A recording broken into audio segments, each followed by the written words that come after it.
10 días despois das eleccións, o futuro político da Mancomunidade do Salnés segue a ser unha incógnita. Antes de despexar o futuro do ente, queda pendente saber de que cor serán algúns dos gobernos municipais. Cambados o Meaño, por exemplo, serán determinantes a hora de artellar a nova estrutura comarcal. Pues sí, es importante, esos concellos son importantes todos, claro.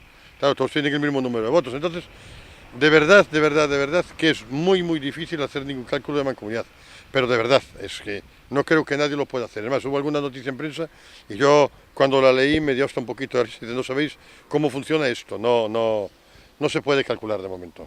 O único claro a día de hoxe é que ningunha formación ten maioría na mancomunidade, polo que as diferentes forzas políticas terán que negociar. O papel dos independentes pode ser de novo clave. En este momento, tal como sabemos cuántos concejales va a tener cada partido en cada ayuntamiento, no sabemos cuántos representantes va a tener a mancomunidad cada partido. Hombre, lo que sí está seguro es que vamos a estar en la misma situación que hace 4 años porque no va a haber mayorías, ¿no? Entonces, pues habrá que sentarse y hablar.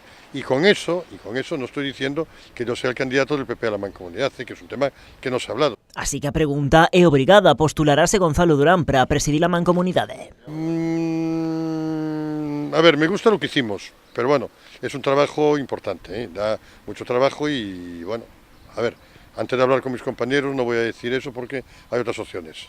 Cada un dos 9 municipios que compoñen a Mancomunidade do Salnés elixe a 2 representantes, ademais dos alcaldes. As 3 maiorías do PSDG en Vilagarcía, O Grove e a Illa poden acabar apartando do poder aos populares. Todo dependerá de que representantes elixan os concellos nos que aínda non está claro o futuro executivo local.